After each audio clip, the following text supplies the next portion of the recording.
आमची आई. कथा 17वी. रात्र 17वी. स्वावलंबनाची शिकवण.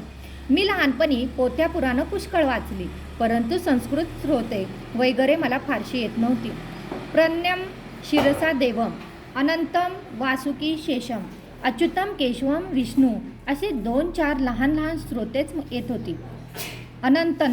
अनंतंतम वासुकीम हे नागाचे स्तोत्र आहे. ते एका नागपंचमीच्या दिवशी आजोबांनी मला शिकवले होते, परंतु रामरक्षा हे अप्रतिम स्तोत्र मला काही येत नव्हते. विष्णू सहस्त्रनाम मी रोज वडिलांच्या पुस्तकावरून म्हणत असे, त्यामुळे तेही मला पाठ होऊन गेले होते. वडिलांना रामरक्षा येत नव्हती, परंतु त्यांनी मला शिकवली नाही. रामरक्षेचे पुस्तकही आमच्याकडे नव्हते. मी लहानपणी रामाचा भक्त असल्यामुळे रामरक्षा आपल्याला येऊ नये याचे वाईट वाटे. आमच्या शेजारी गोविंद भटजी परांजपे राहत होते. त्यांचा एक मुलगा भास्कर. त्याच्याजवळ रामरक्षेचे पुस्तक होते. तो रोज 1-2 श्लोक पाठ करीत होता. संध्याकाळ झाली म्हणजे भास्कर आमच्याकडे येऊन ते श्लोक म्हणे. ते ऐकून मला लाज वाटे व भास्करचा राग येईल. आपला अहंकार दुखावला गेला की आपणास राग येत असतो.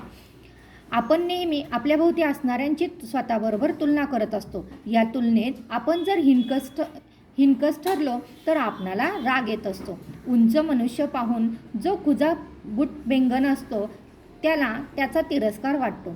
आपल्याहून दुसरा हुशार आहे असे पाहून आपण दुःखी होतो. भास्करला रामरक्षा येते याचे मला वैषम्य वाटे आणि तो मुद्दामच परवचा स्तोत्र वगैरे म्हणण्याच्या वेळेसच आमच्याकडे येऊन ते श्लोक जरा ऐटीने म्हणे. त्यामुळे मला जास्त चिड येई. हा आपणास मुद्दाम चिडवण्यास ऐटीने येतो असे पाहून मी फार संतापे. एके दिवशी भास्कर मला म्हणाला, श्याम, आता 10 श्लोक माझे राहिले. आणखी 5-6 दिवसांनी सारी रामरक्षा पाठ होईल. तुला कुठे येते? मी एकदम संतापलो व चिडीच गेलो. मी त्याच्या अंगावर धावून गेलो व ओरडलो, भाषा, पुन्हा येशील तर बघ मला असे हिनवायला. तुम्हाच येते ते आहे माहीत आम्हाला. एवढी ऐट नको. तुमच्याजवळ पुस्तक आहे म्हणून. माझ्याजवळ असते तर तुझ्या आधी पाठ केली असती. मोठा आला आहे पाठ करणारा. जा आपल्या घरी, येऊ नको आमच्याकडं, मी मारीन नाही तर. आमची शब्दाशब्दी व बाचाबाची ऐकून आई बाहेर आली. तिने भास्करला विचारले, काय रे झाले भास्कर? श्यामने तुला का मारले? भास्कर म्हणाला, श्यामच्याई, मी नुसते म्हटले की आणखी 5-6 दिवसांनी सारी रामरक्षा माझी पाठ होईल. तर तो एकदम चिडून माझ्या अंगावर धावून आला व म्हणे, तुला मारीन नाही तर चालता हो. आई माझ्याकडे वळून म्हणाली, होय का रे श्याम, असे आपल्या शेजारच्यांना म्हणावे का? तूच तर 4दा त्यांच्याकडे जाशील. मी रागातच म्हटले, तो मला मुद्दाम हिनवायला येतो. तुला कुठे येते रामरक्षा असे मला हिनवत तो म्हणाला. विचार त्याने असे म्हटले की नाही ते. जसा अगदी साळसूत, स्वतःचे काही सांगत नाही, खोटारडा कुठला. आई म्हणाली, मला रामरक्षा येते व तुला येत नाही असे त्याने म्हटले. त्यात रे काय त्याने चिडवले? खरे ते त्याने सांगितले. आपला कमीपणा दाखवला म्हणून रागवे कशाला? तो कमीपणा दूर करावा.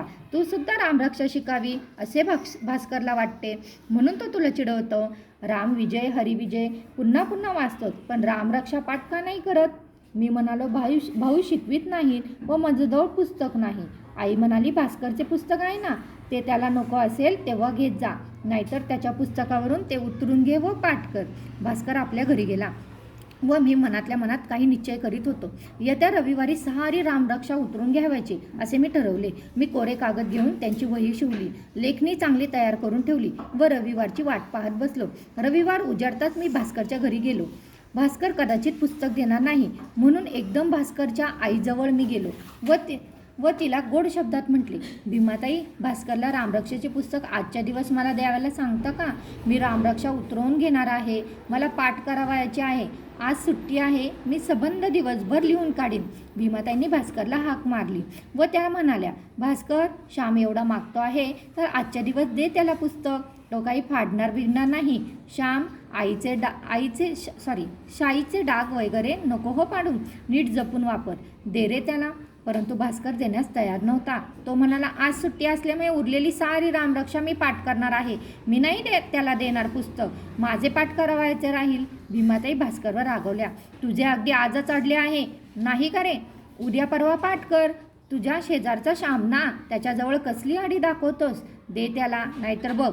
भीमाताईंचा राग भास्करला माहीत होता. भास्करने रागारागाने ते पुस्तक मला आणून दिले.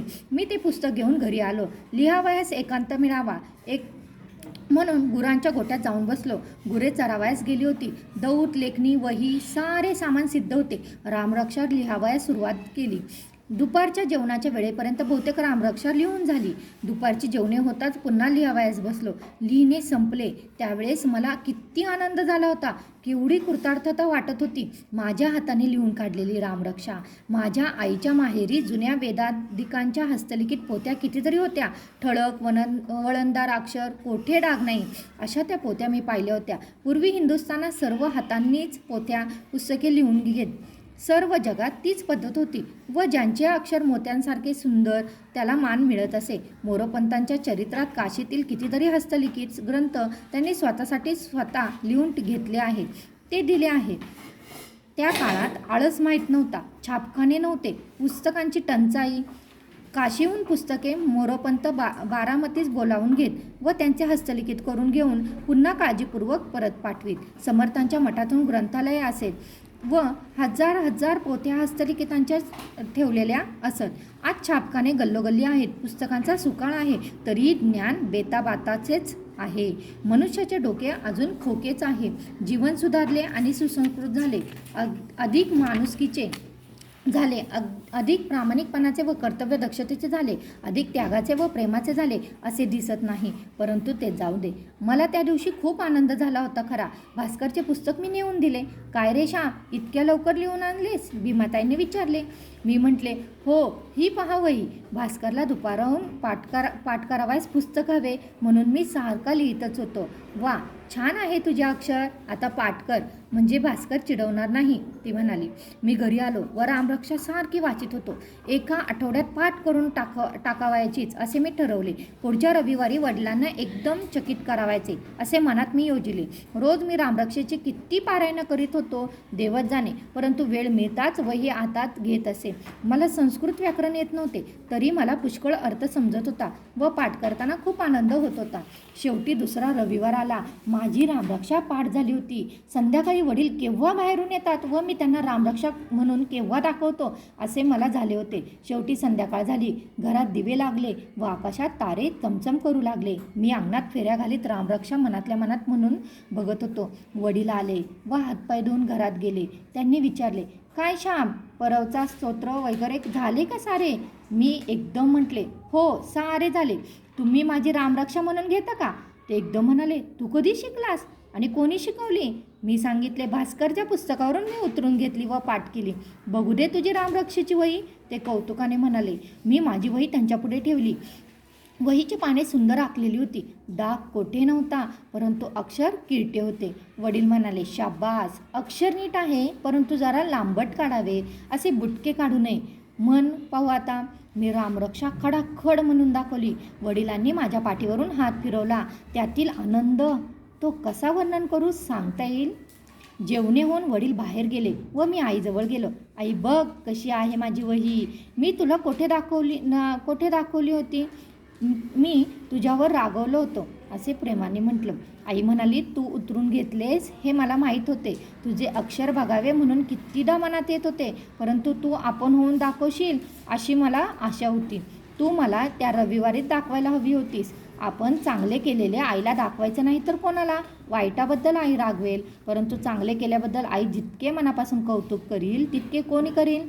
आपला मुलगा गुणी होत आहे याचा आनंद आईला किती होत असेल. तो माझा आनंद तू माझ्यापासून 8 दिवस लपून ठेवलास. रोज वाटे, श्याम आज आपली वही मला दाखवील व मी त्याला पोटाशी धरीन, परंतु आईवर रागवलास, होय ना? आईला वही दाखवली नाहीस? बरे, पण जाऊ दे. आता झाली की नाही रामरक्षा पाठ? पुस्तक नाही म्हणून रडत बसला असता तर झाली असते का? अरे, आपल्याला हात, पाय, डोळे सारे आहे. स्वतःच्या पायांवर उभे राहावे. ज्याला बुद्धी आहे, मनात निश्चय आहे, त्याला सारे काही आहे. असाच कष्ट करून मोठा हो. परावलंबी कधी होऊ नकोस. परंतु त्यात एक गोष्ट लक्षात ठेव, दुसऱ्यापेक्षा आपल्याला अधिक काही येते या गर्वाने कोणाला हिणवू नकोस, कोणाला तुच्छ लेखू नकोस. दुसऱ्यालाही आपल्या जवळचे द्यावे व आपल्यासारखे करावे. असे बोलून आईने वही हातात घेतली व तिला आनंद झाला. कृतार्थता वाटली. या पहिल्या पानावर रामाचे चित्र असले की त्या झाली खरी रामरक्षा. तो मोहन मारवाडी देईल तुला चित्र. त्याच्या दुकानातील कापडावर असतात. मग त्याच्याजवळ व चिटकव. तू आज देवाला फार आवडशील हो श्याम, कारण तू स्वतः कष्ट करून सारे लिहून काढून त्याचे स्तोत्रपाठ केलेस. धन्यवाद.